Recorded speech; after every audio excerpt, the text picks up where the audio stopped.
And welcome in to another edition of the Lakers Fast Break Post Game Wrap Up Show. I'm your host, Sean Grice, aka the Magic Man, alongside my esteemed co hosts and panelists, Stone Hansen and Joe Soro. And we're on a happy note. Lakers dominated the New Orleans Pelicans tonight, defeated them 133 to 89, a resounding victory led by LeBron James, who scored 35 and 6 in 22 minutes. He was the MVP of the game. And as I welcome in Stone and Joe, Stone, what were your impressions of what you saw from a dominating 44-point win by the Lakers? I enjoyed a nice, comfortable win. I've missed the last several games, but of the games I've seen this year, it's the first one where I wasn't sweating it out to the end, and it felt good. It felt good to not have to worry. It felt good to know that LeBron wouldn't have to play a ton of minutes to keep us afloat, and he'd be able to get some rest in the fourth for the entire fourth. So it was cool to see that, and I think everyone else probably felt the same way. Um, yeah, good win all around. And I think I got to pull up the numbers, but yeah, we shot 49% from three, so the shooting was pretty insane. Um, yeah, it just looked like we were the better team on both ends. So haven't seen that. I haven't seen that yet. You guys might have because you've watched a lot more games than I have. But um, I enjoyed tonight for sure. And joining me as well is the owner and proprietor of this great company, the hat I'm wearing, Sin Blades, Mr. Joe Soro. And Joe, it's a fine hat, and thank you for that. So on the resounding 44-point win, Joe, that first quarter couldn't have gone any better for the Lakers in the first 6.5 minutes. Pelicans stormed back, but Joe, after the Pelicans took a 30 to 29 lead, they never held the lead again. The Lakers outscored them 81 to 41 between the second and the third quarters, dominating them. What did you like most out of what you saw tonight? I was proud of the team in the third quarter, especially when they did get the 30-point lead and they increased it, allowing LeBron to not play the remaining 17 plus minutes. You're talking about as efficient of a game as you can have in terms of statistics, time played, and obviously the most important stat, which is the W. So LeBron played 22 minutes tonight, got 30 points, hit 9 of 12 shots. And it wasn't the stats, it was when, how, and what he did when he was in there that just it's a marvel at this point. It's a marvel. He had a gear tonight that was reminiscent of LeBron prime, not prime LeBron, prime LeBron. We're talking between 12 and 16. And I don't know what it is about this in tournament situation in the NBA, but the Lakers seem to love playing in this thing. And at this point, if you're going to love it, you want to go 6-0. I'm in support of the in season tournament at this point. These guys look like, and it's funny, guys. It's funny how the two gimmicky things that Silver has created have, at this point, benefited the Lakers more than any team. The 9 and 10 seeds getting in, they've been able to get in twice, and then of course this in season tournament where they look like they could win it all. I know it doesn't mean much in the end. At this point, it's a free game. So I think they did their job. If they lose this final, it's not going to affect anything, which is good too. But I guess if you're there, you might as well win it. And I'm just very happy that there's been 3 games already this year where LeBron has not played the fourth quarter. That right there is going to be something that's going to help this team tremendously down the road. And there was some statistics that Zangerstein emailed today that I actually was not aware of. And Zangerstein, I appreciate you sending that information. Lakers have played the most games this season so far. They've played a pretty stacked schedule, and we already kind of knew that. But in terms of the results of it, and we'll go over that here tonight once everyone gets a chance to talk about the game tonight. We'll go into more of those details tonight and how that played a part in where the Lakers are at this point. Right now, we're sitting at 14-9. There's a little bit of a streak going here. We were harsh, we were mean, we were pessimistic. But the reason why was we thought this team could play better, and there were times where their focus wasn't there. That's where it was really coming from. And there were too many acts that New Orleans did tonight where the Lakers were doing it. And what I mean by that is New Orleans quit in the third quarter. It was quite obvious they quit in the third quarter. They weren't even trying. After they missed the shot, Lakers were getting the rebounds. They just did not have the energy to go after anything. So, but if it was a phase, cool. I would like to see the rest of the year be more like this. Obviously, I'm not going to blow everybody up by 44, but I'd like to see this kind of activity and these kind of results in terms of the end. Because again, New Orleans wasn't a bad team. New Orleans beat the Kings, and they're not a scrub team. And if the Lakers beat Indiana handedly, then there's some things that we can start talking about there. And at the end of the day, guys, the way LeBron played tonight, it makes it even more. It puts more importance in that you got to let this guy not burn out at the end of the season. It's imperative. That's the word Joe wants. Imperative. Thank you, Sean. It is imperative. It is monumental. It is absolutely crucial that the Lakers keep LeBron James as healthy and as fresh as possible so that we have a chance in 3-4 series to see if we can get this thing done. 100%. And thank you for that. And welcome in, everybody, to the Lakers Fast Break Watch on YouTube. Intel, thank you for the super chat. Intel says Braun had 30 points with 7 minutes left in the third quarter. Not bad for a 39-year-old man. Yeah, not bad at all. Obviously, 39 years old, 30 points in 22 minutes. No one scored that 30 points in less than 25 minutes at an age 39 or older. Braun's first to do that. We're going to be saying that a lot. Stone, what was really evident to us was that there have been times this year where the Lakers have given up second, third, fourth opportunities on the offensive glass. Not tonight, Stone. Although the Pelicans outboarded the Lakers offensively 12-11, the Lakers dominated 59 rebounds tonight, Stone. Nearly 60 rebounds. A far cry from what we've seen in the past. What did you observe, and what did you like most about what you saw from the Lakers from a physical point of view tonight? Yeah, well, real quick, Intel sent another super chat asking if Gerald's load managing. He hates us. He is not here tonight, apparently. Now, I think he said he's joining later, but as Dante said too, I didn't need the hat to win. Yeah, I think I'm not impressed, and I'll tell you why. Because this is how it should be for us on the boards. This is what we should be doing every night. Like, this isn't what we're not playing like above our heads with this rebounding. This is how it should be every night with how big we are compared to a lot of our opponents. Like, we are a large team across the board. Like, at every position, we're a big team, and we should be out rebounding our opponents every night. We haven't, but hopefully this is, the turning of a new leaf, because I think we're capable of playing this way with how big we are. We just have to do it.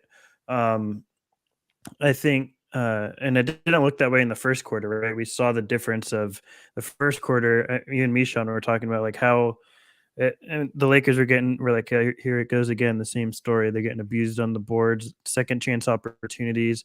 And we saw it tighten up, and a lot of it is because the Lakers were just watching the ball bounce off the rim. Like they were not even getting into the paint, boxing anyone out. LeBron got frustrated in the first quarter. He was boxing out Jonas Valanciunas, and a board came down, and no one else was boxing out anybody. And Zion went in for an easy putback because everyone else was just ball watching. But we showed, especially in the second half, that when we lock in, we're capable of out rebounding teams and using our length to our benefit. So if the Lakers can continue that, that would be a really nice a way to continue the season. And I think we're capable of it. It's just a mindset thing when it comes to the rebounding, because up until tonight, again, I've missed the past few games, but from what I've seen, it hasn't been great on the rebounding end. But I think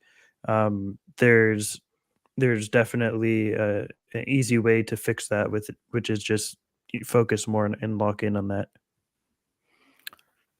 Joe, do you have anything to add as far as that is concerned? Did you see anything differently schematically wise, or just a different physical mindset from the Lakers this time around? You're on mute. You're on mute, Joe. I think what happened in this game was the Lakers were kind of feeling the game out a little bit. You could even say that AD was maybe a half a step slow. And when LeBron got taken out in the second quarter and New Orleans went on their run, it was almost like LeBron said, again, guys, this is something that's important to discuss, because it explains the talent in sports, especially in basketball. Basketball is even more important because one individual can make a massive difference, because there's only 5 guys to a team at one time. LeBron James is beyond a star. His influence on a possession, just a possession, is so huge in terms of winning that there's only a few people that he rivals, really. It's going to come down to Jordan. It's going to come down to Kobe, Shaq, Magic, Bird.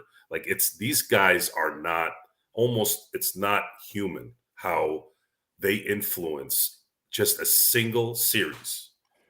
It's fear of that player. It's the things that you don't see. It's just a matter of kind of how the offense works. And then on top of that, if that player decides he's had enough, you're toast at that point. You're done. And that happened tonight. They went on their run, New Orleans did. And then when Darvin Ham brought in LeBron, but brought him back in, they went on another run, and that was it. Then they never looked back. And the team then finally said, all right, we're going to finish this in the second half. And they did. Not only did they finish it, but they allowed LeBron to not play for 17 minutes out of the last 17 minutes left in the game. There was 5 and change. He came out, I believe it's 5:21, if I can remember correctly. Mm-hmm. And then we were talking, I think Stone had mentioned, how is this kind of play out? And then, of course, as the time started going down in the third quarter, you saw that they actually went up in points. And then at that point, I'm like, look, if these guys are going to get it to 30, LeBron's going to get his third game this year where he sits the fourth. And of course, they took it to 44 all the way through. And you saw the let's say the lights out team there the last 7-8 minutes. They even looked like they were engaged. I was actually pretty impressed at how engaged their ball movement was and their footwork. Heck, man, Jackson Hayes, who I thought was going to be a dud this year, I don't know what the hell happened the last week, but something has popped in his head, and there's something going on there. And he's gotten screwed out of some plays where he could have been even better. Some blocks that he got called goaltending for, or fouls. Oh, he blocked Spun Grayson Allen last game and got called for a foul. We all know that to me is why the venom is so just fierce on these refs, because you can destroy a guy that's on the cusp of just kind of getting that confidence, and you destroy it with plays like that.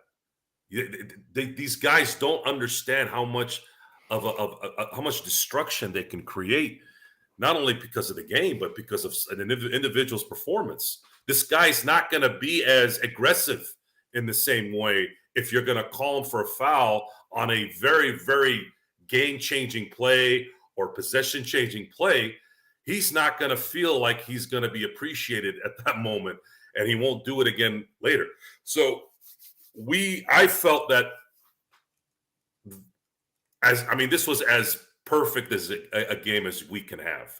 LeBron showed why at this point, right now, there could be some MVP stuff coming if he doesn't miss games. Like this is how it starts. Imagine if they go on a 7 or 8 game winning streak, and then they're sitting at the 2 seed, and LeBron is a big reason why. Now you're going to start hearing MVP. The chatter will get louder. It will. And AD, as far as I'm concerned, if AD plays 75 to 77 games, he's going to win Defensive Player of the Year. Here's the thing about tonight, Joe. AD had as many free throw attempts as Zion had field goal attempts. And a lot of people were still kind of underwhelmed about AD's offensive output, yet he outplayed both of their best players by himself. Yeah, I mean, it's the what it is. The Pelicans had 95 shot attempts tonight, Joe. Brandon Ingram and Zion had only 21 of them. So if you're telling me those guys have less than a quarter of their shots, there's no way they shouldn't lose by at least 40 or more. It might still be early. I know we kind of jump on certain players a little harshly, but I am starting to believe that Zion Williamson is just not going to be what everyone thought he was going to be. He's too big. He's too big to play the way he needs to play. And it's not going to get better in 5 years. You know, Charles Barkley gets a lot of flack for being big. I remember Charles Barkley in the late 80s and early 90s. He was big, but he wasn't like this. He could have been like this, but when he played, he wasn't like this. And the comparison, he was solid. Charles Barkley, in a lot of ways, is a freak of nature. And a lot of people never really understood that. This happened to be a human being who was so wide. I'm talking, if you don't believe me, I want you guys to go on Google and click on Charles Barkley, The Rock, and Shaq. There's a picture of them, and you'll see how small The Rock looks next to Shaq, obviously. But look at the size, not the height. Forget the height. Look at how wide Charles Barkley is. He is. You have to see Charles Barkley in real life to understand what a freak human being he was. A man that could do what he did at that width and still play almost 20 years and Shaq's a freak of nature too, guys. Shaq's footwork, man, you know, we could talk about that for an entire show. So Zion Williamson is going to have to make a decision at some point here. And he won't have to go all the way because somebody's still going to pay him. He's still good enough to play in the NBA. But Zion Williamson needs to probably understand at the end of the season on whether he wants to be a Hall of Famer or a guy that happened to be a first, or if he wants to be Glenn Robinson. Let's say that's his ceiling in terms of impact.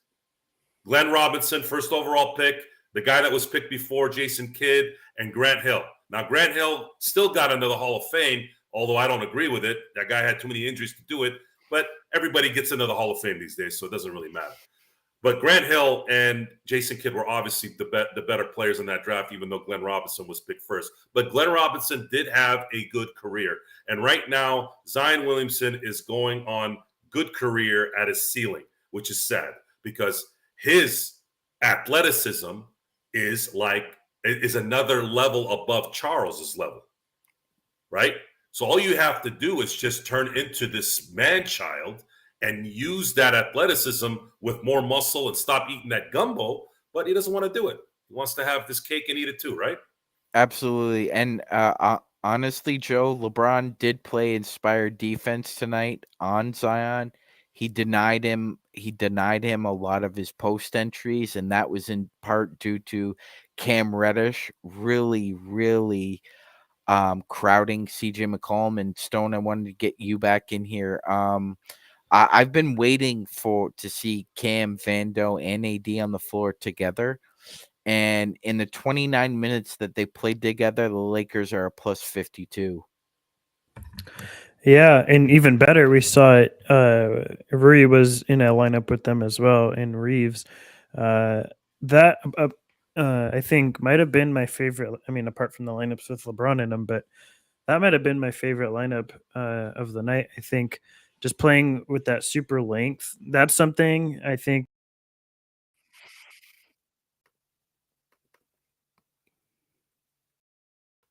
Go ahead, Stone.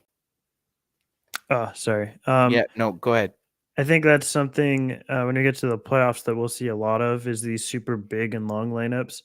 At least I hope we see a lot of them because in the playoffs, it's a lot comes down to defense, as everyone knows. And I think playing where you have four guys that are 6'8" and over, maybe you play LeBron at point even, and you have five guys that are just massive. I think that really could be a difference maker. Um, and yeah, when you have those three, like you were saying, Cam, Vando, and ED, those are our three best defenders. So playing them in the same lineup, I think, is really important, and I think gives us a lot of defensive versatility in a way that we don't have because I think a lot of our defense, especially with the starting lineup, centers around this sort of funnel system where we funnel a lot of drivers towards AD. And he has to be not only engaged, but also puts a lot of pressure on him to really clean up after all the perimeter guys. And we kind of have to do it out of necessity because our starting squad is not the best defensively on the perimeter. But when you play the Vando, Cam, AD, and then like I was saying, possibly like with Rui and um, LeBron, like that gives you a switch type defense that we don't really have in a lot of other lineups. I don't know how much they've practiced with it. I don't know how used to they are. If I were Darvin Ham, I would definitely experiment with it throughout the regular season to see how it works before you get to the playoffs. But I think that's something that can really unlock a lot of switchability that we don't have with other lineups that we put out there. Absolutely. And gentlemen, on this show, we give out flowers when they're due. And Joe, we got to give Torian Prince his flowers tonight, man. As much as the past couple weeks he's been our old yeller that we wanted to take out to the barn, and he actually played well tonight, Joe. Shot well from three and wasn't a sieve defensively. How did you evaluate Torian Prince tonight? Well, I'm sure you guys have noticed I haven't said too much about Torian Prince in the last few weeks, and I think a lot of that is we forget that there's certain players that sometimes are a glue to things that might not show all the way. And I know that performance on the court is what matters, but it's difficult to. Christian Wood's been another whipping boy for Laker Nation. It's difficult to get too crazy when you're talking about minimum contract guys.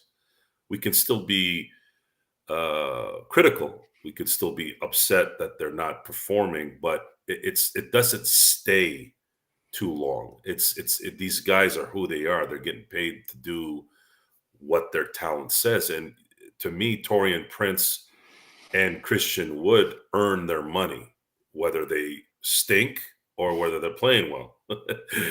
So I tend not to get too hard on those type of guys. I think the ones that I've been hard on are obviously going to be guys like Austin, guys like Rui, if they're not performing, because those guys are each making a considerable amount of money. And D'Lo obviously being probably the worst of it, because I believe that D'Angelo Russell has more talent than I think he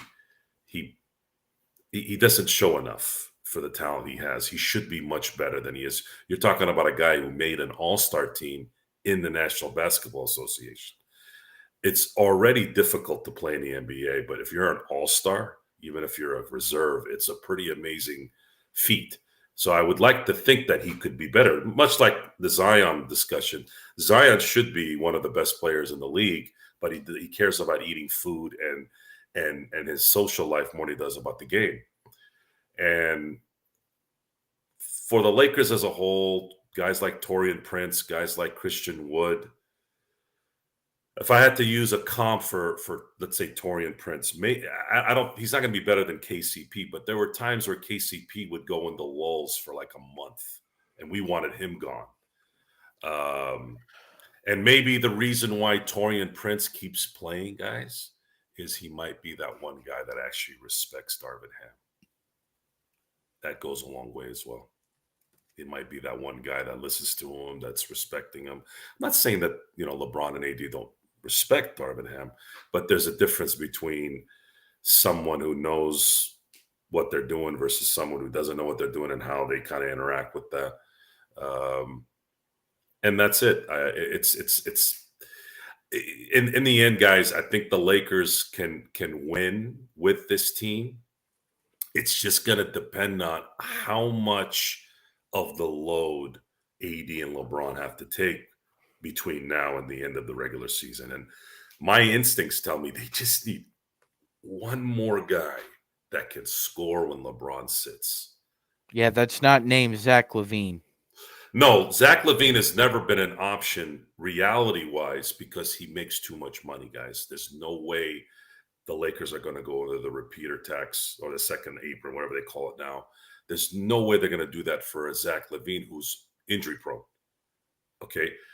They can get that guy, but they're going to have to get lucky. They're going to have someone somewhere, whether it's the Bulls, whether it's the Charlotte Hornets, some kind of consistent scorer that can keep the Lakers afloat when LeBron sits. I don't know if it's going to happen because they'd have to give up draft capital, and I don't think they want to do that.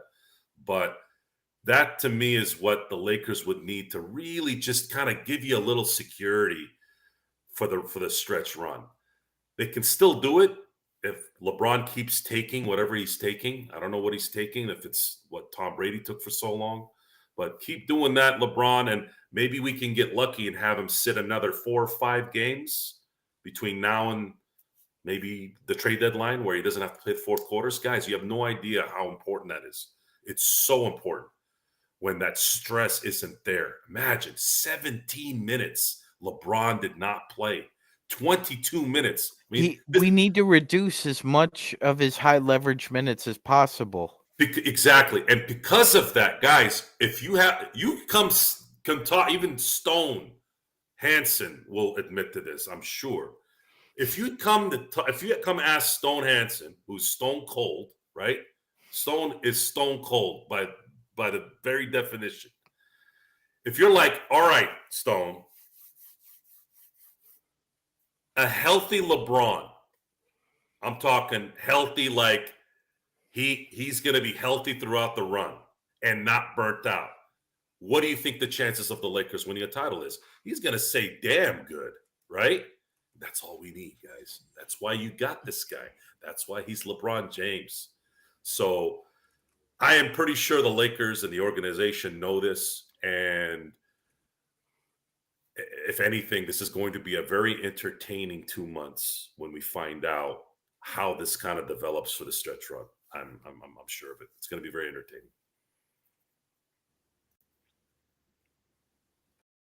Should be interesting. With that, the Lakers again defeat the New Orleans Pelicans 133-89. Lakers with a 44-point win. That's also their biggest point differential win in the in-season tournament, Stone. It seems like other than the Phoenix Suns, every team the Lakers play, they end up beating them by 30 and then 40 and then 50.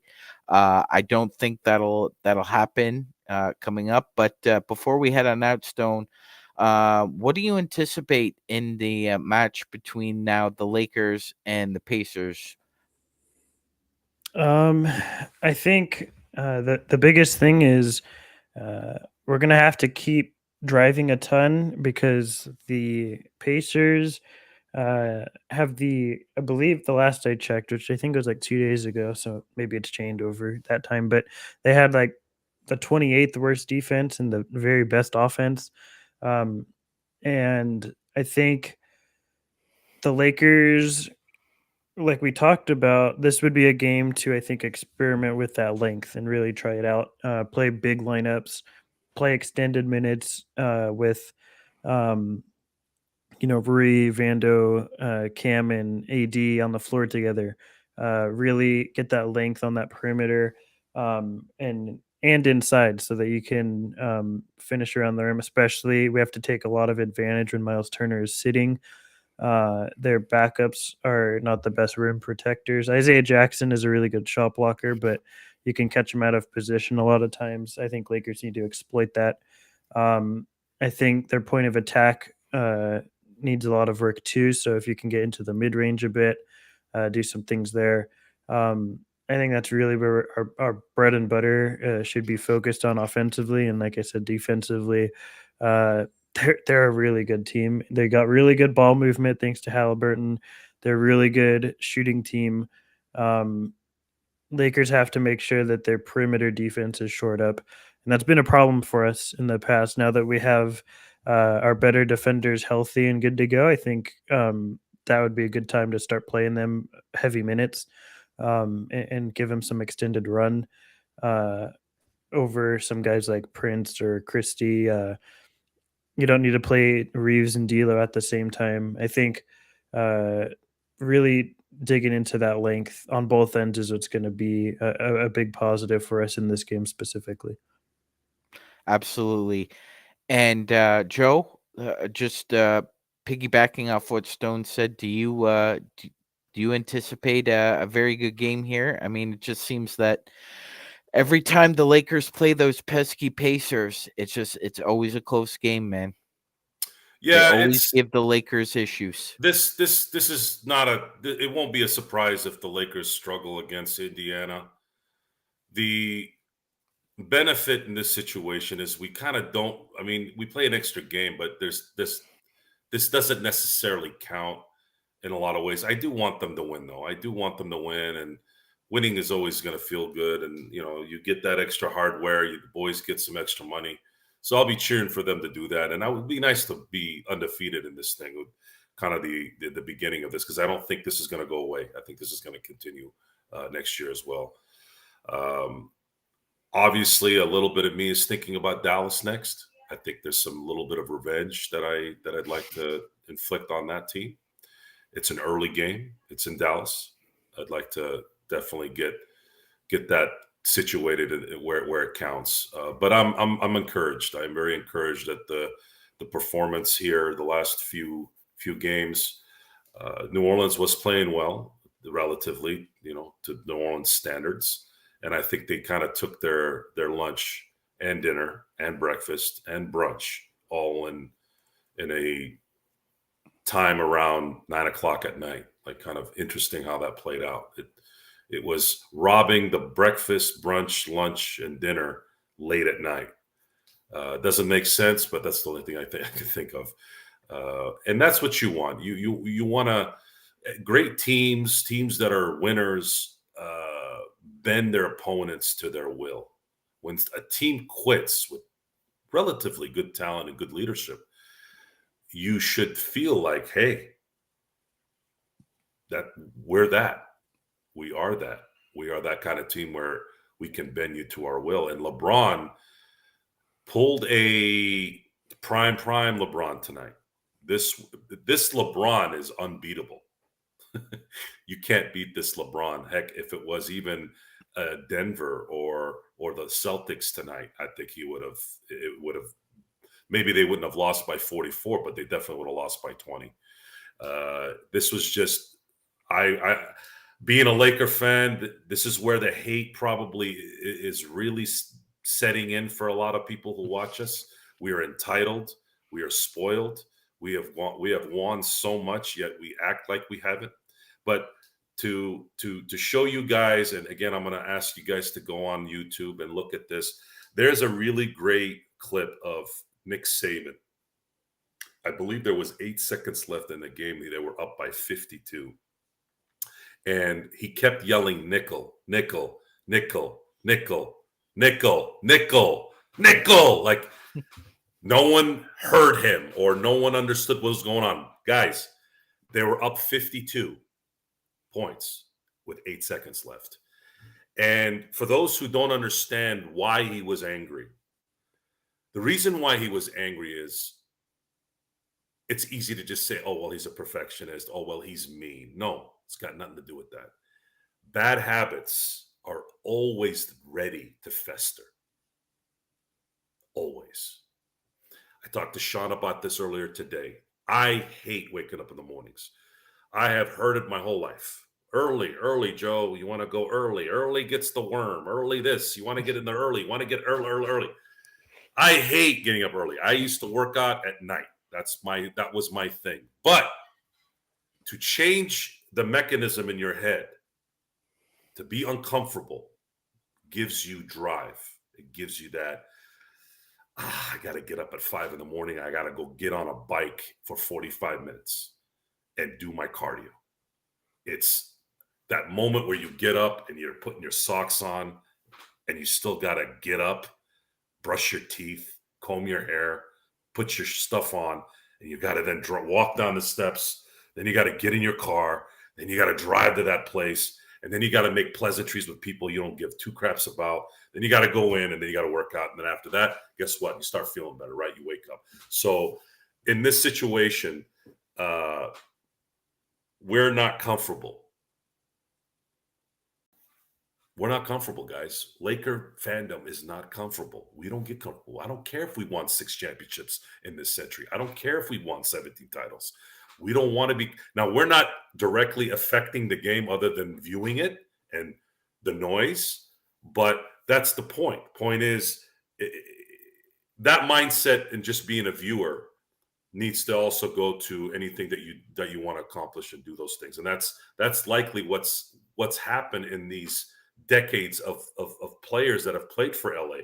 Magic, Kareem, Worthy, Byron Scott, Shaq, Kobe, LeBron, AD. These guys have been able to prove that being uncomfortable and not being satisfied gets you what they've accomplished. And we want to continue to accomplish things. And maybe it's a little bit harder to reel away because we're so close. We are so close to being by ourselves in that number one slot.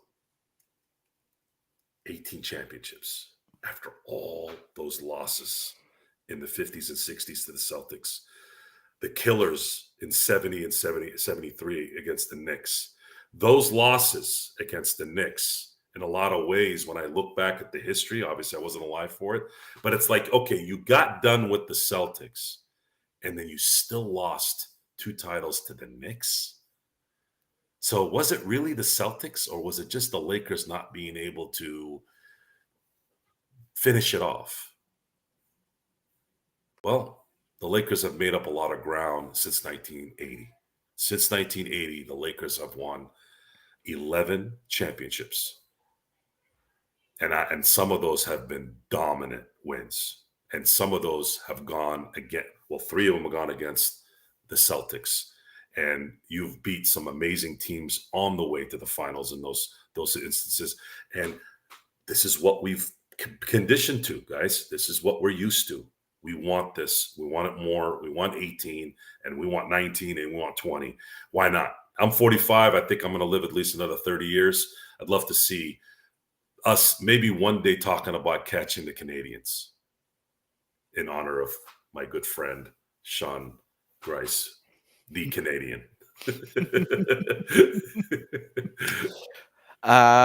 Thank you very much, Joe. As we come back in, a 44-point win by the Lakers. Again, nearly wire to wire. And for the record, Stone, The Lakers have the best point differential of any game this year from the second to the third quarter. They outscored the Pelicans by 14 in the second, and then they dominated them. They outscored them by 26 in the third, plus 40. Nobody's had that kind of point differential yet in the NBA this year. So it just goes to show that the Lakers put forth their best defensive effort. Now, before we head back into this game, Stone, given the starting lineup, would you have Cam Reddish check Tyrese Halliburton for the in-season cup? Probably. You said It would if either be him or Torian Prince at this point. Yeah, you said if it's this lineup, yeah, it would be Cam for sure. I think. I mean, he's the best defender or perimeter defender, I should say, in that lineup. So, yeah, definitely Cam. Man, moving forward, I would like to see. I don't know how much the chat's going to agree or disagree with this, but I would not want to see any Prince or Max Christie on the court. I think we have a steady 9. I'd like to see more minutes for Vando, more minutes for Cam Reddish because they bring more defense that we need rather than streaky shooting from Christie or Prince and nothing on the defensive end from either of those guys. So I'd like to see increased minutes for better defenders on our team, and I think that also forces us to play bigger, right? Those guys are bigger, and then you are forced to maybe put Wood in for some minutes, who I think just does more than either of Prince or Christie, really. And then, yeah, I think forcing this team to be bigger is the answer moving forward, and I'd like to see those happen. Prince, when he's on, he's solid. Is correct. It's the whole Malik Beasley thing from last year, though, right? If he's shooting well, it's worth it. If he's not shooting well, what value is he adding to the court? That's always the thing with those guys. And you don't really know what you're going to get night to night. This is a good performance from Prince. Maybe that means the next 4 or 5 he's shooting 30% again. You don't really know with these sort of guys. They're streaky shooters. That's the value they bring to a team. When they're streaking on a hot streak, then it's really nice to have. When they're not really providing a whole lot to your team. So I would like to see a lot of length on this team and a lot of strong um, shooting. We're not going to shoot 50% like we did tonight from 3 every game, but I think forcing Ham's hand to play more Wood and Rui gives us a better chance at doing that. So that's sort of where I'm at with this team moving forward. Absolutely. And you know what? I agree with the sentiment, Joe, that I think because of us rounding back into health, Sans Gabe Vincent, with the emergence of Cam Reddish, and now Joe, I thought this was Rui's best game all year as a Laker. I mean, just the way he was moving, seemed that he was back to just playing and not thinking about an injury, or maybe he had the brain fog from getting elbowed in the head. But it feels like he's gotten his sea legs underneath him, and I think we should get more Rui and more Cam and more Vando and less Max Christie and Torian Prince as we go along here. How do you feel about that? Well, I could see Max Christie not being an integral part of the title game, the in-season tournament title game. But you're going to see Torian Prince. I'm sure of it. Darvin Ham's going to bank on him doing what he did tonight. I think he's going to hope he does what he does tonight, and until he starts the game 0-5 from 3 and being a turnstile, short of that, I think you're going to see him play. I wanted to come back to the Zangerstein email from today in terms of our perspective on how the Lakers have played this year so far. There was some really good statistics she brought up, and I wanted to mention it. They were really good ones. So before tonight's game, the Lakers had been 10-0 with the lead going into the fourth. Now they're 11-0. Both the Lakers and the Pelicans played the most games tonight in the league. Matter of fact, I think is it 23? Yeah, 23, and Pelicans are 12 and 11 now. So the Lakers have played the most games with the Pelicans in all the NBA. So they've played the most games. Mm-hmm. The other is they played the third strongest schedule, which we did discuss that during the preseason and the summer when we saw the schedule. We knew this was going to be a tough stretch.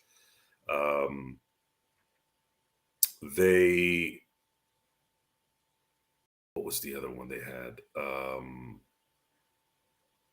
They've played 18 of the 23 games against teams above 500.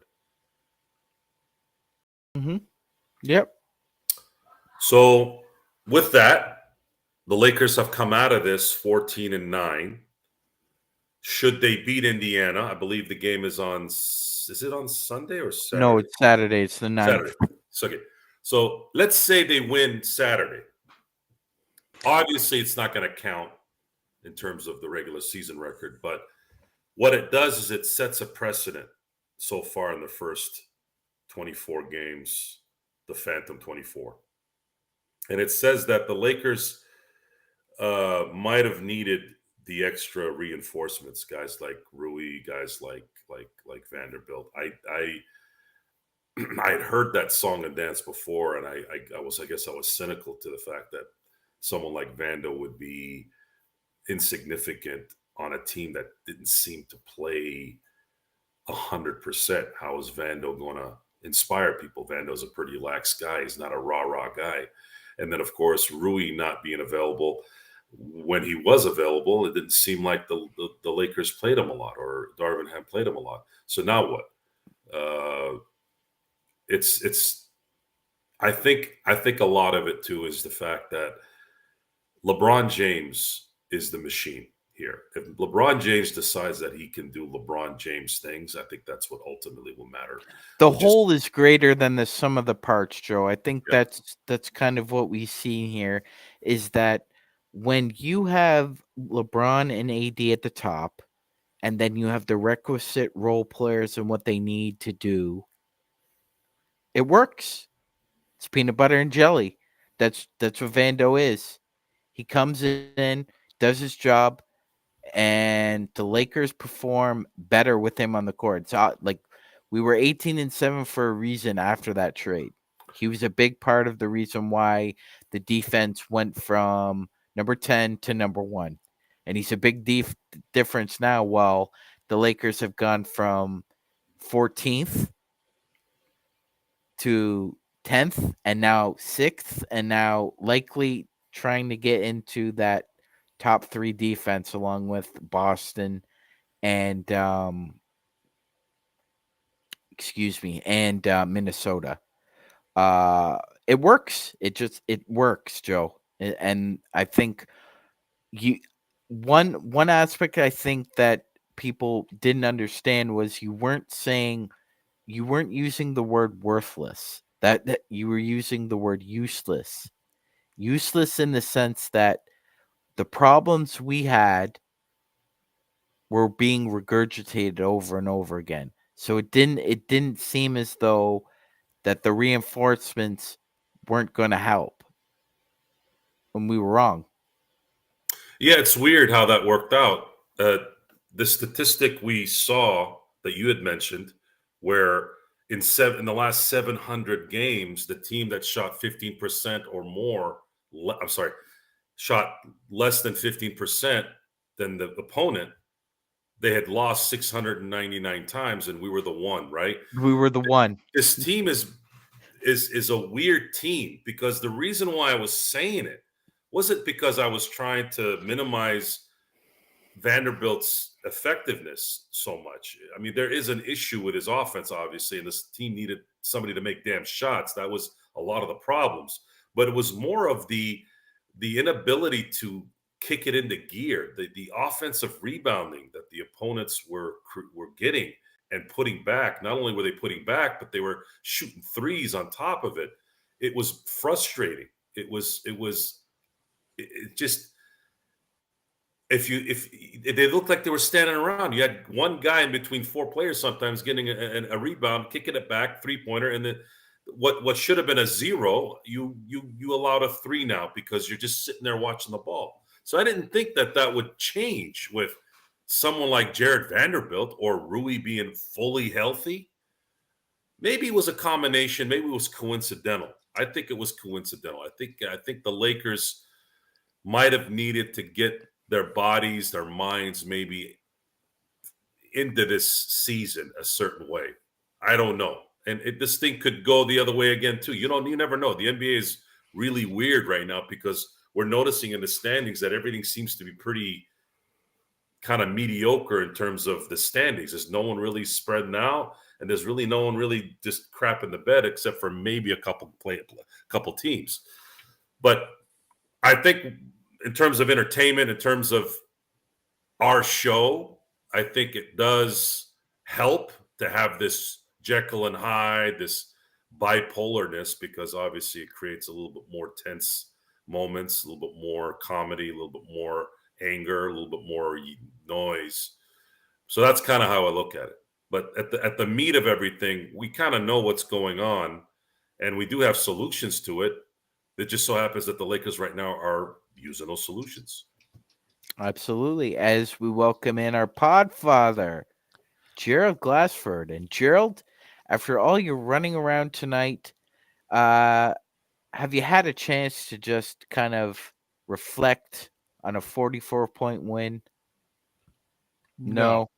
But I was watching, like I said, in the tab while I was recording with Melinda. We just finished our reporting on the Game Awards and GTA 6 for the Pop Culture Cosmos. So hopefully you'll be able to check that out this weekend, everyone. And I'll pop it up later on the YouTube channel for Pop Culture Cosmos. Had a great discussion with her on the Game Awards, but I was watching the entire game with you guys. By the way, I loved your comment on LeBron and Savannah, Sean, and I just wanted to make sure that's noted out there. That was probably one of the comments of the year. And I just wanted to say that I heard that while I was driving on the freeway, and I was just laughing my ass off when you said that. You know which one I'm talking about, too. Yes, I do. I do. So I will say, though, I apologize for we thought we got misinformation. Next time, Magic Man, you and I will verify the information on those type of Yeah, things because they were warming up. so they were warming up in their black jerseys. Yeah, they didn't end up playing in the black jerseys. It was the gold. Yeah, well, you know what? That's fine by me because they kicked ass tonight. They in that third quarter, 43-17, Magic Man. Such a dominant performance. That has to go down as one of the best quarters of the year by the Lakers. Stone, Gerald, I heard. Gerald, I was listening if I'm to not you. mistaken, I think that's the best quarter the Lakers have played with LeBron James in a Lakers uniform. I'll double check. It's close. Maybe one of the, especially the closing game against Memphis. You might want to talk about that. Maybe that could be better because it was in playoff time. But Intel Wild, Podfather, I bow down and kiss thy ring. By the way, Intel, I have been watching while I was recording, and I truly appreciate all the super chats. But Stone was amazing, and Joe was great on the on playback, and Magic Man was awesome.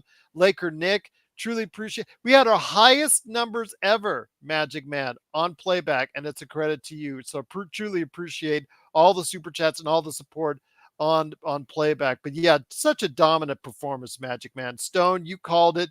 Just in that second half, they really bared down on the defensive end. It led to a lot of transition points. And what I always talk to you about, Magic, defense, transition, and getting to the free throw line. That's what the key was in that third quarter.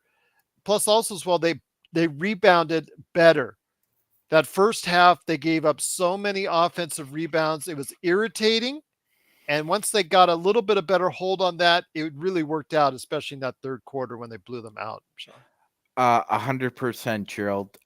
Combined, the Pelicans' prowess at the 3-point line wasn't there tonight. Trey Murphy, the third, and Hawkins both shot a combined 2 for 10 from beyond the arc, Gerald. So Lakers did a good job identifying who the.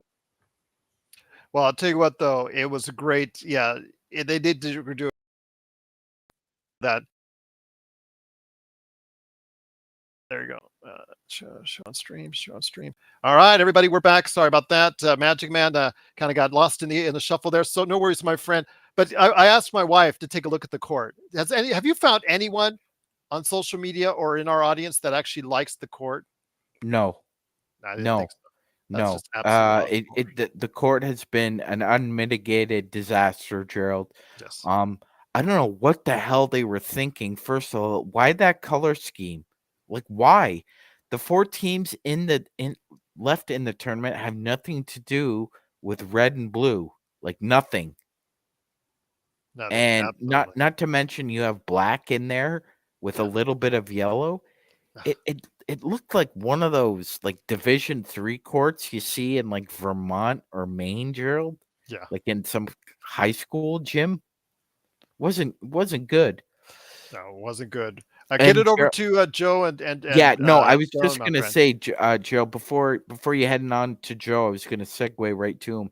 He brought up a great point in the third quarter, Gerald. That Zion basically quit.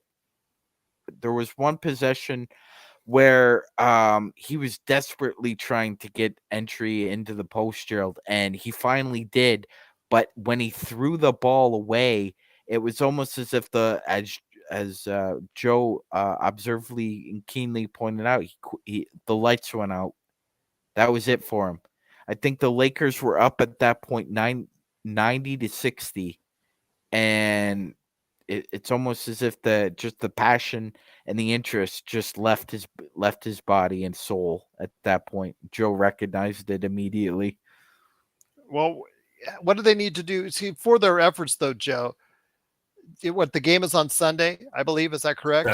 Saturday. Okay, so the game is on Saturday. So at least they get 2 days off as their reward for going back to back. So their reward for going to the NBA Cup is getting a back to back on Tuesday and Wednesday. So it's not going to be fun for LeBron at 38 years old, bordering on 39, having a game tomorrow, then on Tuesday and Wednesday too, Joe.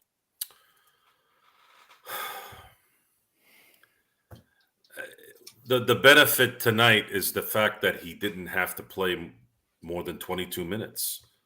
So if we're going to have a 3 games in 5 nights, Saturday and then Tuesday and Wednesday, right? If I'm correct, then this was the way to go, to allow not only LeBron to not have to worry about playing towards the end, but AD didn't play. AD only played 31 minutes. So this is not as bad. If the Lakers continue to do this, I'm not going to be greedy. Let's just say if the Lakers can do 2 of these things every month, they could do one every couple weeks where LeBron and AD don't play the 4th. And right now they're on 3. They've done 3. So the season started, what was it, October 27th? We're at December 7th right now. I'd like to see if we can get it a little bit more. And it's okay. We just talked about the strength of schedule the first month and a half, almost 2 months now. And it's going to get a little bit easier, especially when they start staying into the West Coast. I gotta be honest, Joe. I'm really rooting for the Bulls to beat the Spurs because I do not want to play the Spurs if they're on like a 16, 17 game losing streak and we're coming into the building. You're still supposed to win that game. I don't care who it is. Yeah, but you know as well as I do, Joe, you do not want to be one of those teams playing a team that's lost like 16 or 17 games. Gerald knows exactly what I'm talking about right now. And you got the Lakers coming into your building. The excitement right now is the Lakers are playing basketball like they should, and LeBron doesn't seem to be slowing down. So we want to nurture that as best as possible. AD is still kind of AD, but I'm going to take what I can with AD as long as he can play defense the way he has. And we said this as well. If AD continues to play this way and he plays 75 to 78 games, he's going to win Defensive Player of the Year, no doubt, this year. LeBron, on the other hand, Gerald, you weren't here at the beginning of the show. I said if the Lakers make a little run here the next few weeks, you're going to start hearing MVP talk. I said that, Joe. I said he was playing like one of the 10 best players in the NBA a couple weeks ago, and Rodell went off on me on that. How can he when he only plays one side of the ball, et cetera, et cetera, et cetera? Well, he didn't play one side of the ball tonight. And you know something, Gerald? I mentioned this to Joe, and I'm sure we'll get you in here on this. An 82 game season is a living, breathing thing. Sometimes you just got to let things breathe, pace yourself, and play out a little. Yeah, James Harden won an MVP, not playing the other side, by the way. In his prime. As much as people want to say, "Well, you guys are overreacting. It's only November. You guys are overreacting. It's only December." One of 82 is still one of 82, whether or not it's in November or March. You want to be playing one of 83. Touche. You want to be playing your best basketball in March and April, even though you think it's insignificant not playing well in December or January. So let me ask Stone this. The 82 game season is a living, breathing thing. It all counts. So let me ask this, and I apologize, Sean. Let me ask this real quick of Stone. Stone, when you see a performance like this, we've picked on Ham. We've picked on several members of the team. We've been very critical. Us here. We're the grumpy old guys. We've been called everything in the book. But when you see a performance like this, Stone, does it give you faith that the Lakers can use this as a catalyst to try and propel them to something special this season, Stone? I mean, it helps, but we still have Darvin Ham, guys. That's like a big thing.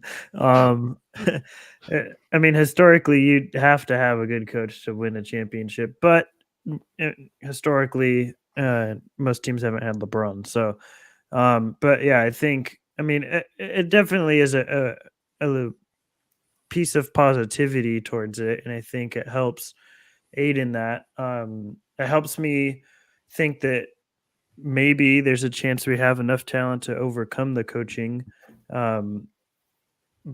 But I thought that at points last year too. So I'm cautiously optimistic is how I'll put it, because I don't necessarily want to fall for that trap again, but I also don't want to be completely out on the team I root for.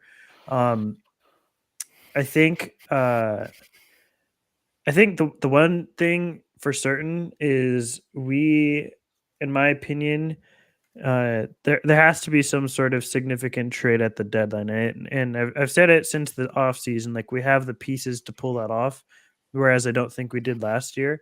So that, I think, also is a leverage point of optimism for me, where I think if that were to fall in place and we continue playing like this for the rest of the season, not winning by 40 plus, but playing at at the level that is far above what we started at, then I think by the start of the playoffs, I'll have optimism that maybe we could do something. But I'm gonna have to see it play out for a bit, and I'm gonna have to see what happens in February. Magic Man. I'm with Stone. We're you know what, Gerald? I'm just happy being able to see Vando, Cam, and AD play together for about a 3-game stretch here. Our early returns are very good. I'd still describe what they're playing as havoc defense, Gerald. Can't really put a finger on a particular scheme right now, other than the fact that they're just creating a lot of disorganization. And as it stands, the fast break points have gone up in the past 3 games, Gerald, as well, because of Vando's return. So maybe what? All those people that wanted Vando back and said that was a difference, they're proving to be right. And I'm glad when we're proven wrong, but it's to the benefit of the Lakers.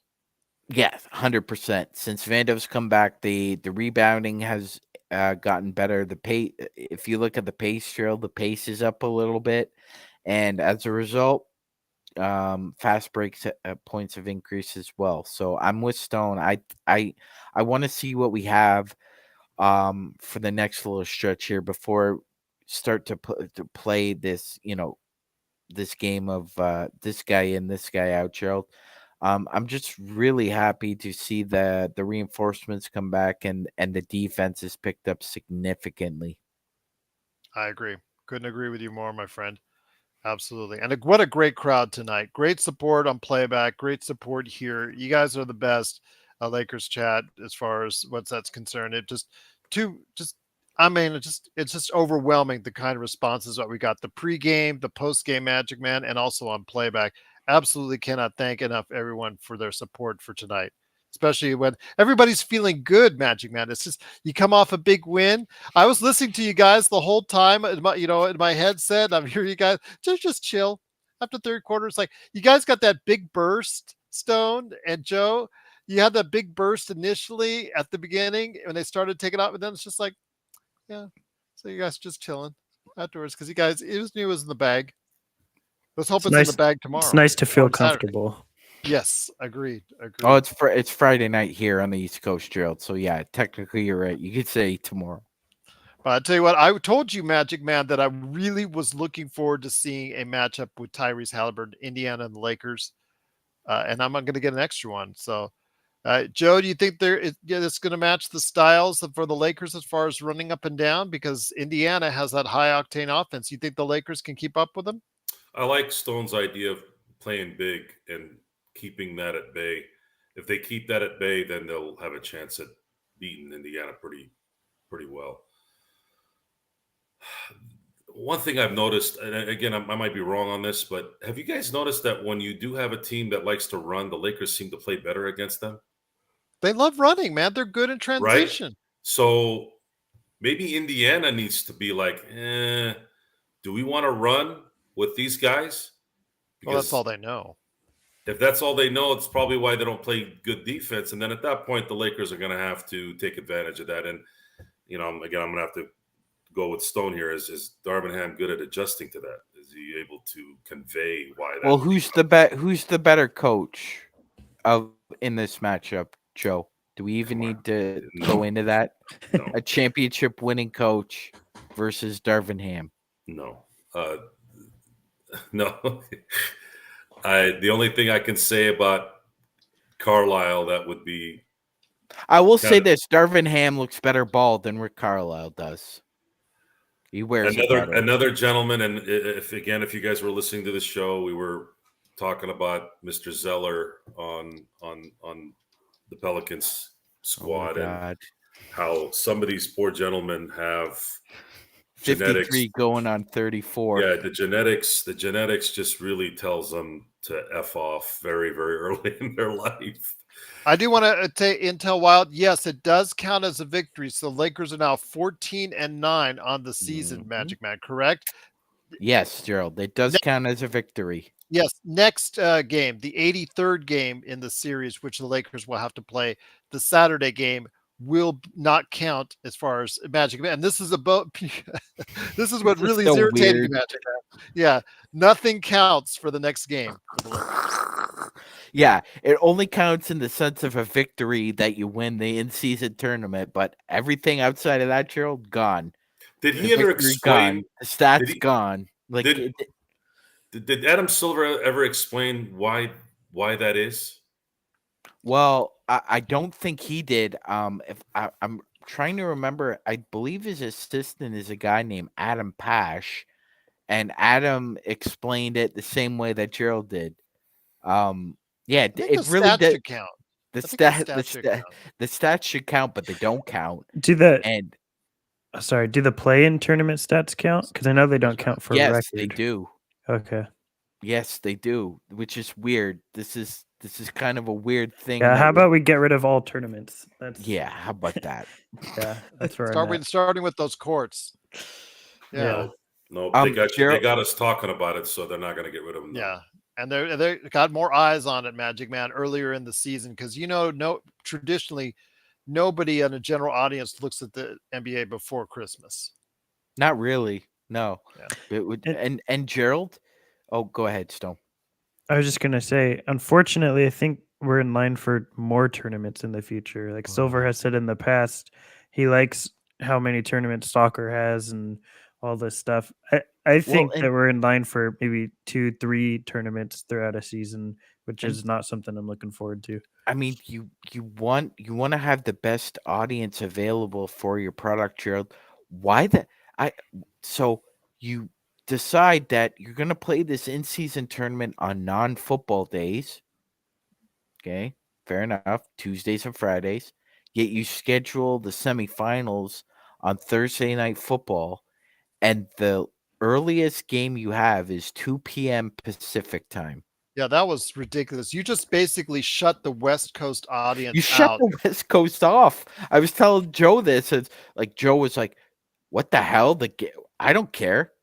Like Joe didn't even care that the game was on at 2 p.m. It was Pacific time. actually a good game. It was Joe. a good game, and somebody like Joe, who's interested in sports, didn't care because why?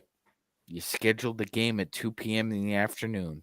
It's For like I whatever told you, Magic reason. Man, earlier, because I remember I told you during the afternoon game was covered by You ESPN. So they did. had the Gerald did. ESPN guys out in the set right there in front of the T-Mobile Park, empty.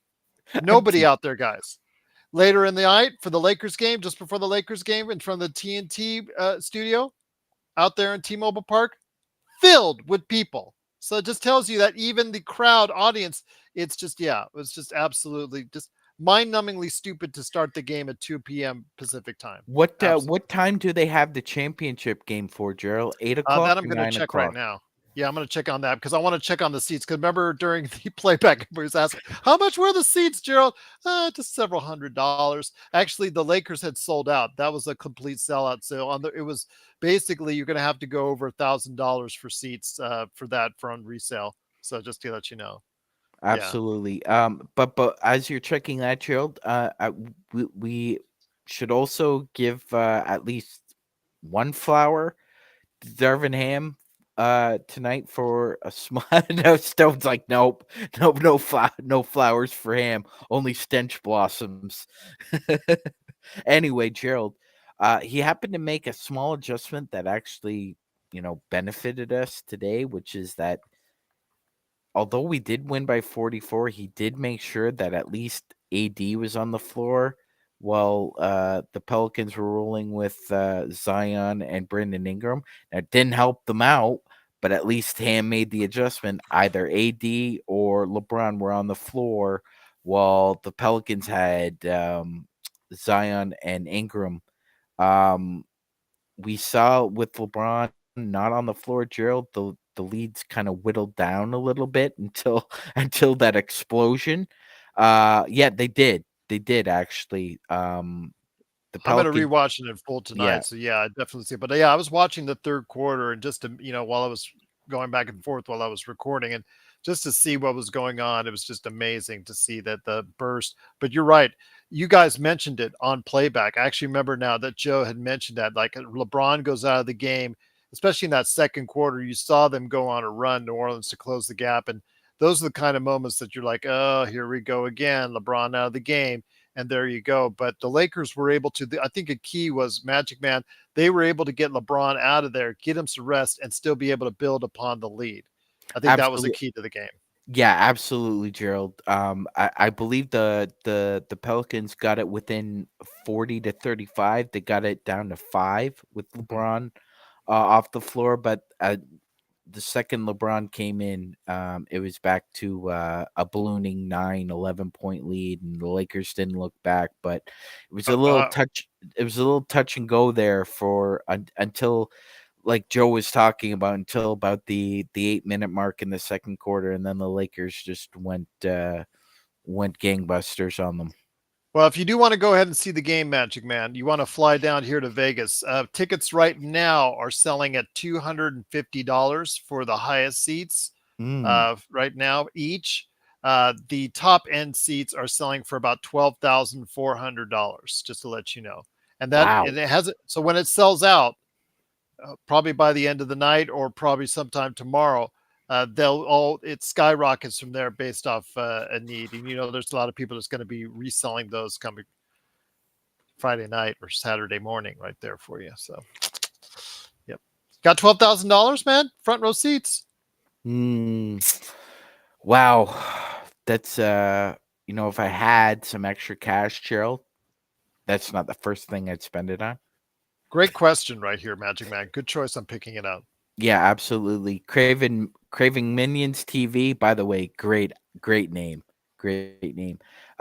Craving with the question here, Gerald. And I'm gonna leave it up for the panel as well. So Stone, Joe, and Gerald. After the LeBron AD era, who would you want for the Lakers to continue the torch? Cooper Flag. Cooper Flag. Joe. Luka. Stone. Yeah, I'm with Joe. That's a realistic. I'm with Joe and Stone. If Luka wants it, he has control over that. He cannot sign a supermax deal and say, I'm going to test the free agent market. LeBron is ready to retire. Insert Luka. And the hate will continue, by the way. Victor Wembanyama. How about that? Gerald, is Pop still not in a medically induced coma?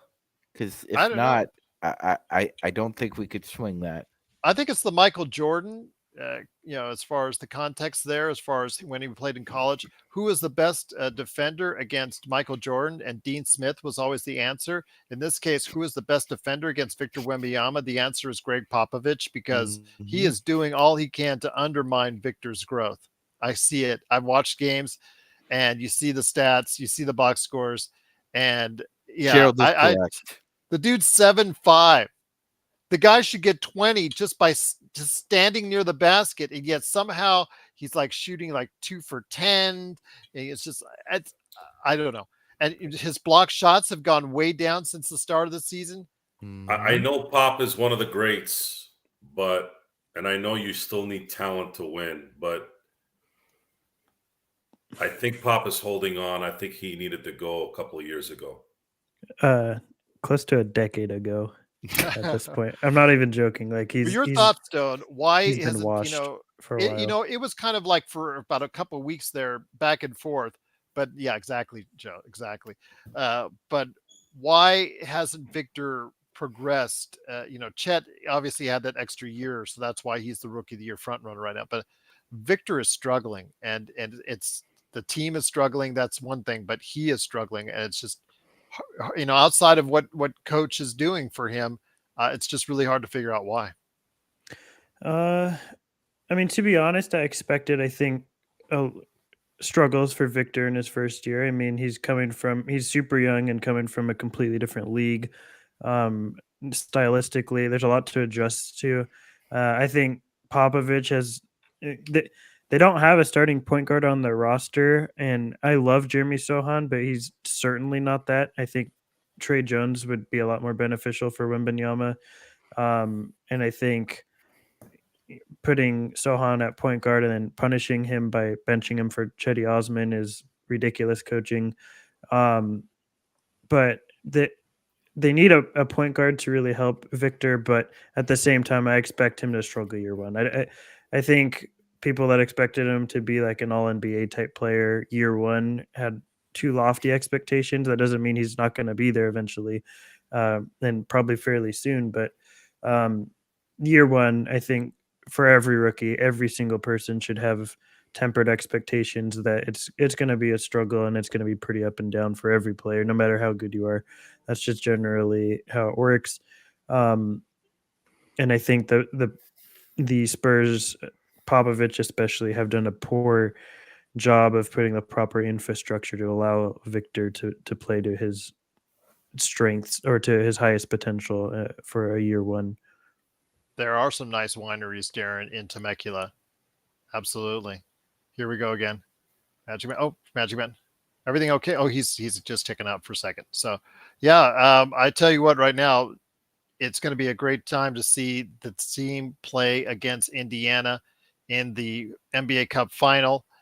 Joe, I really think that is something that we can look forward to. I wanted to mention we were going to do a Lakers History 101, but we have actually delayed it as per the request of L. Rob. to next Thursday, just to let everybody know. Tomorrow we'll do a preview in advance of the NBA Cup Final because of the rescheduling of that game. So, Joe, looking forward to one game in Vegas. Remember at the start of the season when they talked about this thing, they talked about doing it. I was very fearful because the Lakers, they were going to play. I was like, oh my God, the Lakers would have to play an extra game.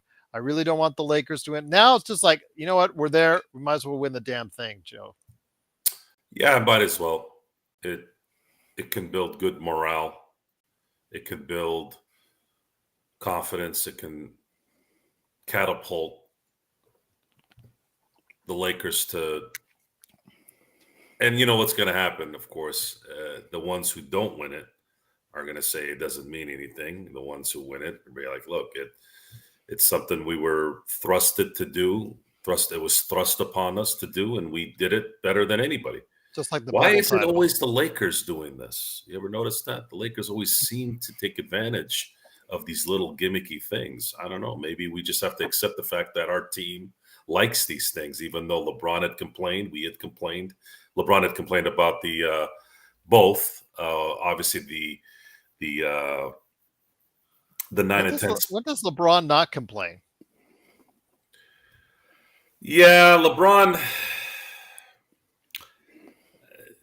But if he plays like this, I don't care. LeBron. I think LeBron. I don't know how to say it without trying to sound too negative, but LeBron tends to maybe get bored with life. And a lot of times when you get bored with life, you complain. Man, I don't know how you can get bored with that kind of life, Joe. Because if you've lived a life of luxury for your entire life, practically, it's not like you or I living this. I can go pay $12,000. I can pay $120,000 for a seat and not even blink, right? It becomes normal. For those who don't know what that is, there's very few people that have that perspective where like, man, wow, it's hard. It's like getting up every morning and appreciating life. No, it doesn't happen like that. You get up in the morning, you're like, God, I got to go do this. And then the first person you're driving behind drives like a complete asshole. And then now you're like, God damn, completely losing perspective on what's going on in your perfect life, according to everyone. Everyone thinks when you have money, everything's perfect. Do you get road rage much?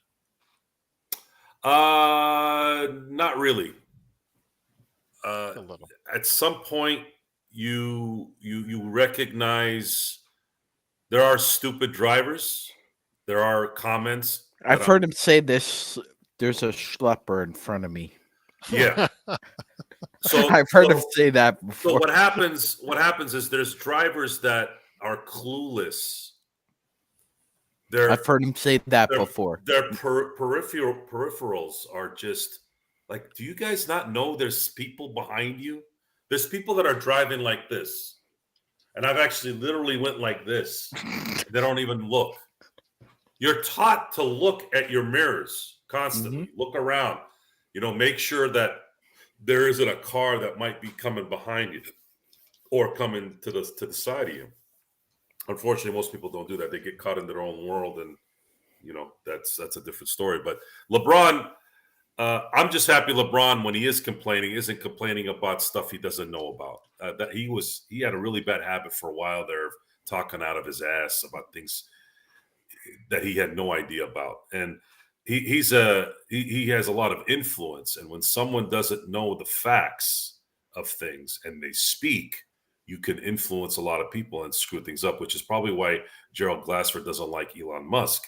Sometimes Elon Musk does shoot off the cuff because he is a human being, and that's what we do. But at the end of the day, the intentions are good. LeBron has good intentions, even though that was so random, like throwing Gerald under the bus there. He loves to take shots. That was he so loves random. to take shots. That was so random. He loves. It's all a sitting target here. I'm just right below him. I'm a sitting target.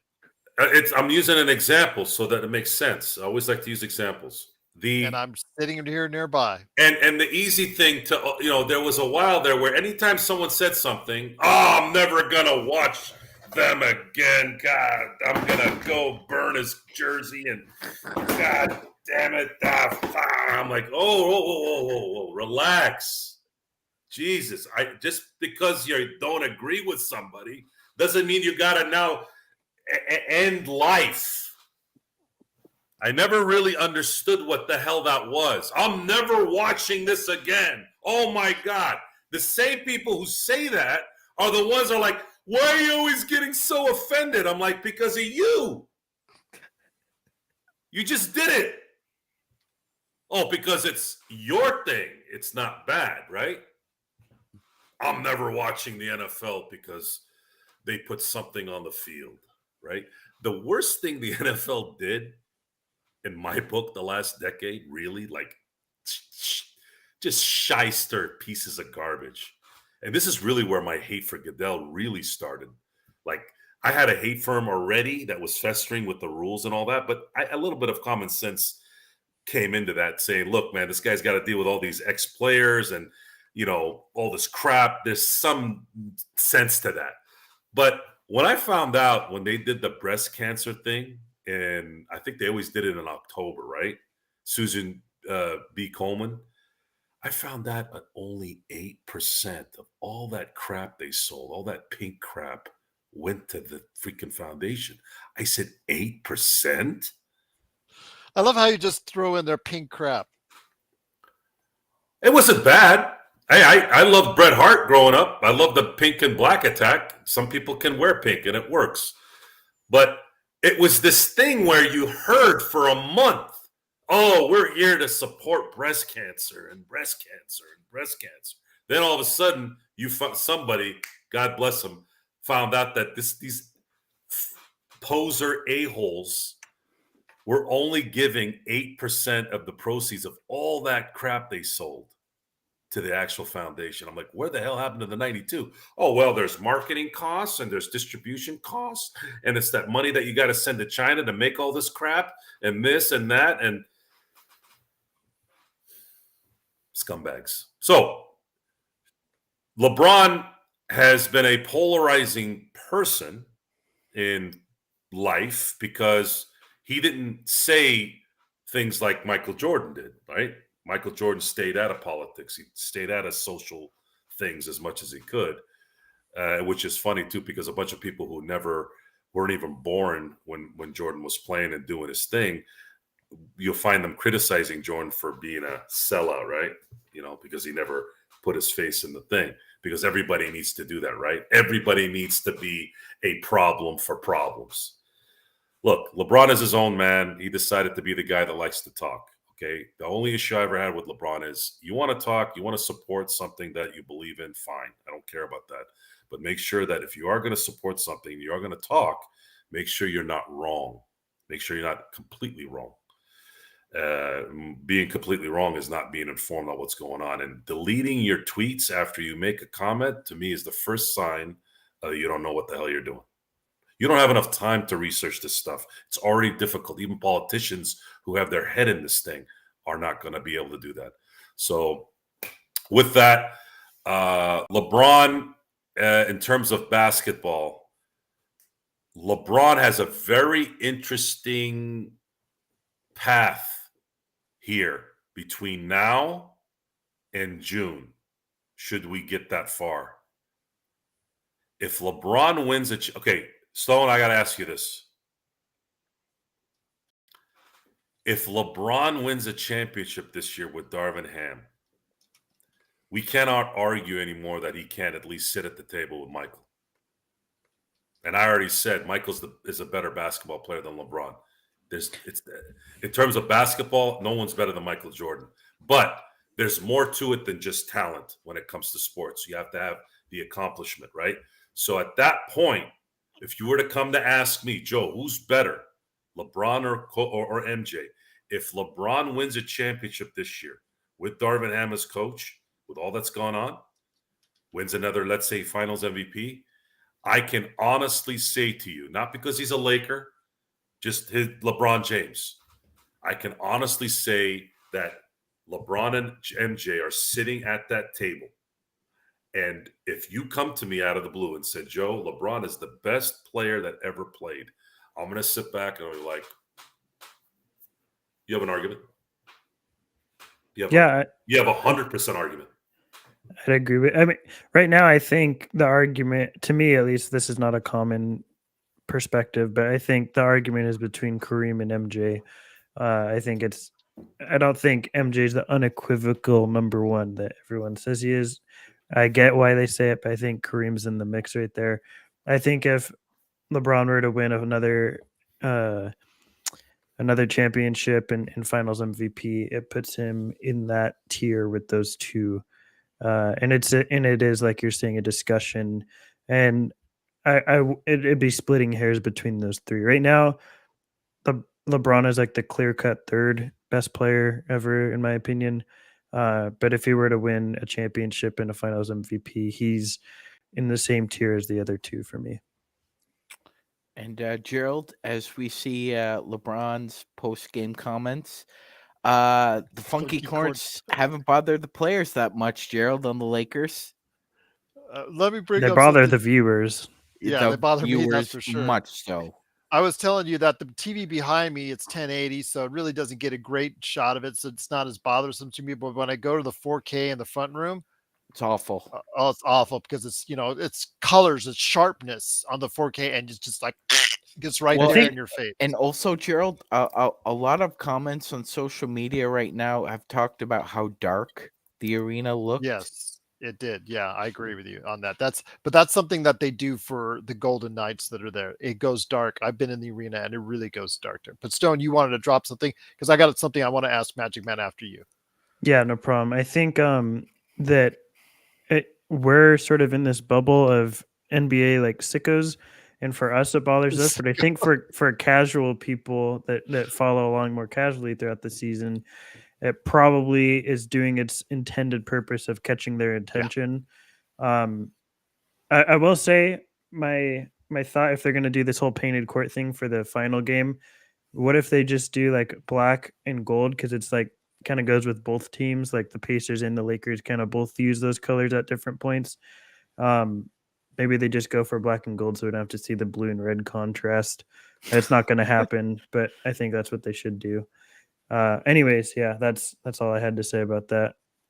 I don't think the courts haven't bothered me. I really haven't cared, and it's not a surprise that LeBron and AD and the Lakers are not concerned with the courts because then you need some goddamn LASIK surgery. That's what you need. They played in a bubble with stuff on court, and they were fine. And maybe that's how they're wired. So Magic Man, before the season started, when they first announced this thing, I had told you I was really not in love with it because of the fact it was whoever gets there, it's an extra game. And if the Lakers got there, it's an extra game for LeBron and AD, who are already playing a ton of minutes, and we know the age, blah, blah, blah, blah, blah. Intel Wild brought up in an excellent super chat, something that I brought up before. What if somebody gets hurt? I always said, what if that? I didn't know who was obviously going to win or be in that final game, but what if that final game happens and there's a major injury that takes place in that final game because it's so intense? People are trying so hard because they want that extra cash and whatnot. That's going to be a black eye in the league, according to Intel Wild in the super chat. And I couldn't agree more. I'm hoping for first and foremost that everybody stays healthy between both teams, because if somebody blows out an ankle or blows out a knee, that's going to be really the finger will immediately point at Adam Silver after that. Yeah, Gerald. Point the finger, blame the other. Mm-hmm. Shout out to Maynard James Keenan Tool. Yeah, it's very true. If somebody gets hurt, it's going to be point the finger and blame Silver. 100% agreed. That being said, Gerald, we haven't really, although look, Joe, I know you haven't noticed a big difference with the courts, but we have, the players have.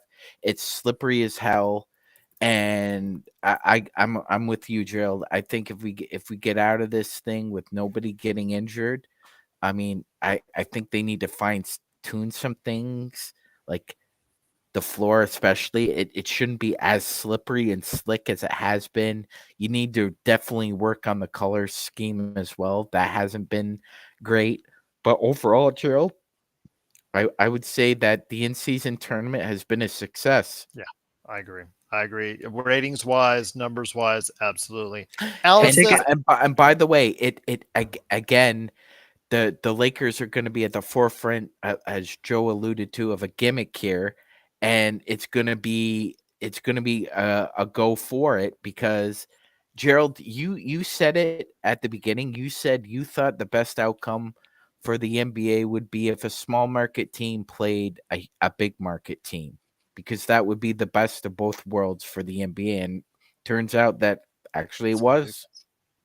Now, that's one last thing before we head on out. Alice brought it up. Winners should get a first round bye. This is something we've got that everybody's, as far as having this conversation, has gone back and forth. What would you do, Alice, though? Let's say a below average team like Chicago, for instance, a team under 500. Let's just say they win. Stone, I want to get you on in this too. Sean, Joe, I mean, would you reward them with a first round bye, or is it just first round bye if you qualify for the playoffs? I'm not. That really starts to get into sticky situations. Stone, let's start with Stone first. What are your thoughts on that, Stone? I don't like it. I mean, yeah, you have 82 other games to show why you belong there. One game shouldn't rule. It's the whole in-season tournament thing. Why I think I'm totally against it. 2 games should not outrule 82 games. Okay, Alice has corrected it to got to make the playoffs to get the bye. Okay, that make it better? I think the way I would do it is, if you really want some sort of incentive, is you maybe automatically you automatically have a win if you wind up in the in-season tournament. You start off with the 1 win. I think that to me makes the most sense. So you only have to play 1 game, and I like that idea, Stone. I really do. Yeah, I think that makes the most sense, and it that way it negates that extra game that you have to play for this final that doesn't count towards anything. But you also are, you have a head start in that in-season tournament against other teams as well. Dante says you get a draft pick. That's out of the box thing.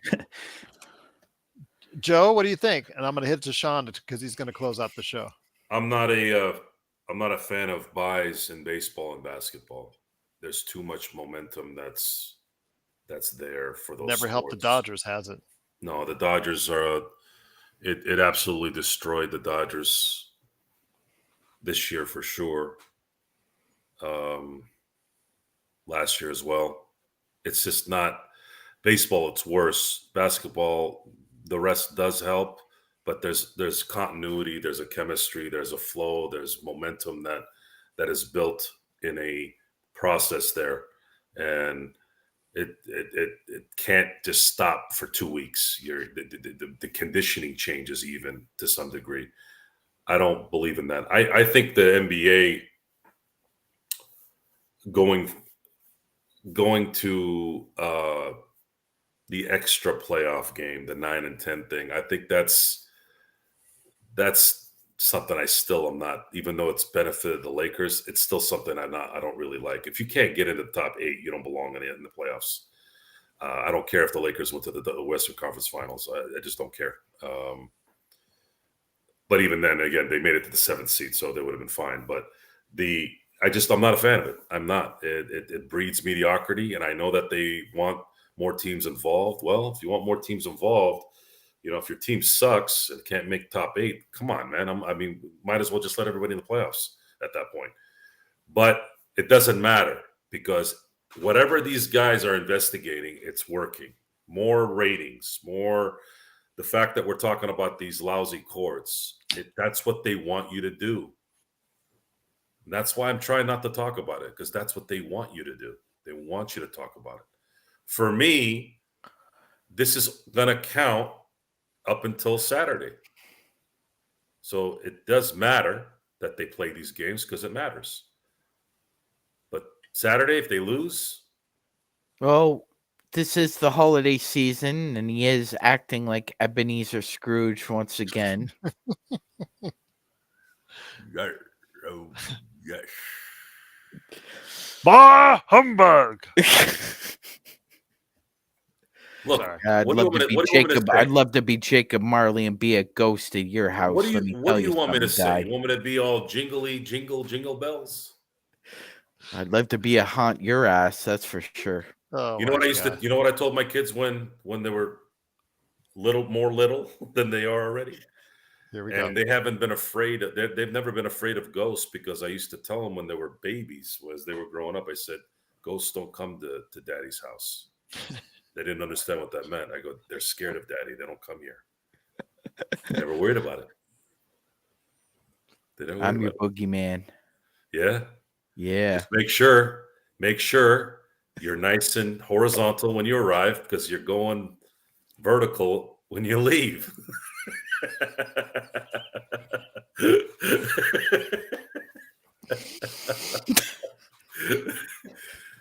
You ain't the first one I've said that to. And again, it's always I'm gonna be the first one that never. It didn't look. You can, if you do your homework, you can obviously figure it out. But boy, you got to do your homework. Send us home, Sean. Send us home, my friend. No, actually, Alan, hold on. Let me finish this. Alan, human beings have predicted doom. That's an evil look, Sean. Human beings are obsessed with the end of the world. And I've said this for years. I said the day we stop worrying about the world ending is when the world will actually end. Sorry, Sean. Go ahead and take us home. Close us out. That was a scary look, Sean. You're like, that's be Dennis Eckersley. Gerald, I don't give that menacing look very often, but when I do, people like you notice. Yes, I noticed indeed, absolutely. Yeah. Almost saw the lighting behind you just get darkened and just like, just framed up on you. Yeah, absolutely. Yeah, almost like kind of like Anakin Skywalker from the Sith Lord. Yeah, yes, that's right, Joe.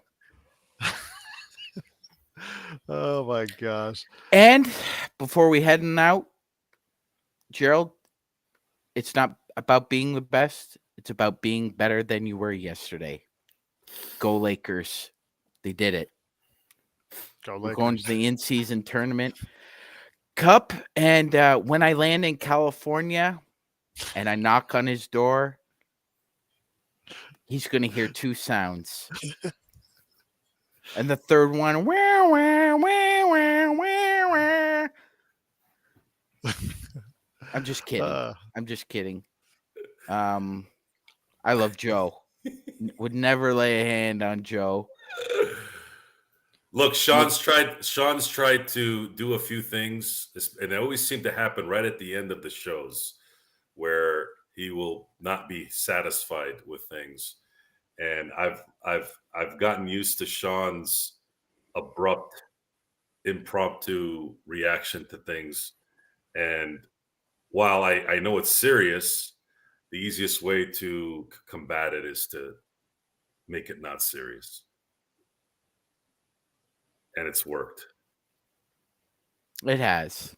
It has. Sometimes I've been around enough people that react to things differently to know the psychology there. Some of it is chemical, some of it is personality, some of it is just plain old, I want to do it. So I can't be free to be who I want to be and get angry when someone else is kind of doing the same thing I do, except for different, triggers, let's say. So that's kind of how I look at this. And of Key course, word is trigger. Gerald tends to will roll. He's the rolling of the eye guy. Like, hold on, I'm gonna do it now. Oh God, not again. I'm like, hey, look, Sean is angry. I'm going to poke the bear even more until he laughs. Because I do it right in his stomach. Hey, I'm a big guy. I'm not scared. You want to come back at me with it like, F you, Joe. I'm serious. I'll be like, I don't care if you're serious. You're all right. You'll be fine. And usually it works out because you are fine. Sean says, Darren says, go down to New Orleans and get a Voodoo Joe doll. A cat. Oh, my buddy's been trying to get me to get a cat because I don't have a dog. We're never home, enough to be nurturing to a dog. Although that's coming one day at some point here. Cats, if you just put out the bowl, the thing is, water, they just chill. They could care less about you. They just want. No one wants a cat in the house. Number one, my family doesn't want a cat. I don't really care if we ever have a pet. I have other things I got to do. I have my kids. I have enough. You know what? I could just see him right now. I hate this freaking cat. I could just see him. It would take about a day. It would take about a day. Yeah. And then he would turn to his better half and say, I hate this freaking cat. And that's the end of the cat. That's the end of the cat. I need a jump to conclusion, Matt. That's what I need. No, I should say this. That's the end of the cat in his house. That's not the end of the cat. That's probably the end of the cat. Joe's not a vindictive man that way. No, I have a heart. If I saw somebody beating a dog, I'd go do something about it. But the philosophy behind certain things doesn't make sense to me. If you're gonna get a dog, and there's a lot of people that do this, they get a dog because they feel like they have to. A lot of times, it's the same people who get married because they feel like they have to, or people who are married and have no business having children, have a child because, well, we're married, we should have kids. No, you shouldn't. Shouldn't do anything where you're not 100% on. So I'm not 100% on a dog, and my family understands that they're never home. Didn't the Lakers play a game tonight? They did. They did. But people love this real life stuff sometimes, so we like to throw. But it relates because the Lakers have that dog in them. So yeah. It all as Gerald would say, woof, woof. Woof, woof, woof. Inside sports, fantasy football. Dogs have paws. They don't have claws. What's this? I don't know. Yeah. Alan says Joe's best friend is his left hand. The cat from I'm going to leave that one alone, Alan. I'm going to leave that one alone. I'm not left-handed, Alan. So I am. Well, that explains it. I was born left-handed, though. I'm kidding. I was born left-handed. My grandma made my mom change it because the left was the devil's side. Yeah, I heard that. Oh, almost caught myself there, Daryl. Well, the funny thing about that is every injury I've had has been on the left side. So, Grandma, thank you. God rest your soul.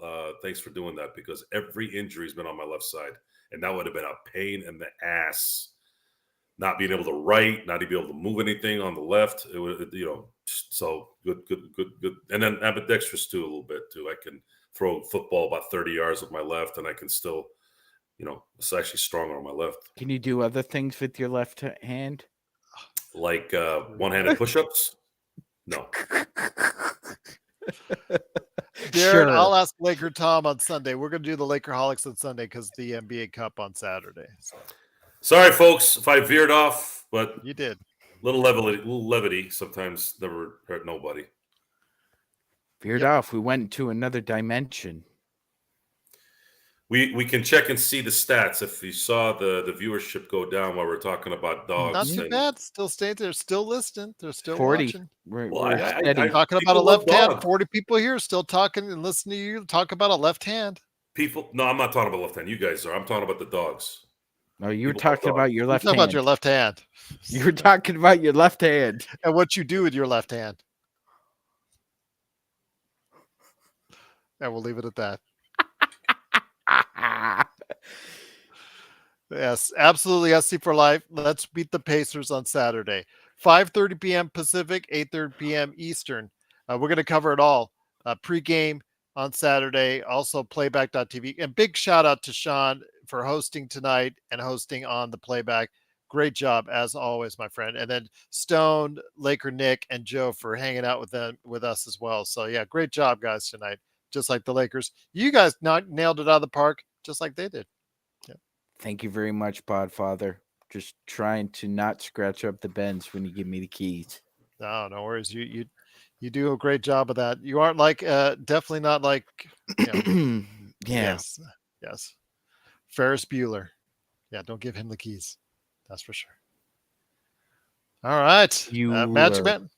Yes, Bueller. Yes. Where'd that car go? In the lake. Sean, send us home, my friend. All right. Thank you, everybody, for joining us on the Lakers Fast Break. Lakers defeat the Pelicans 133-89, 44-point victory. Going on to the in-season tournament cup final. Gerald playing the Indiana Pacers. Go Lakers. Let's hope for a victory. Good night, everybody. Go Lakers.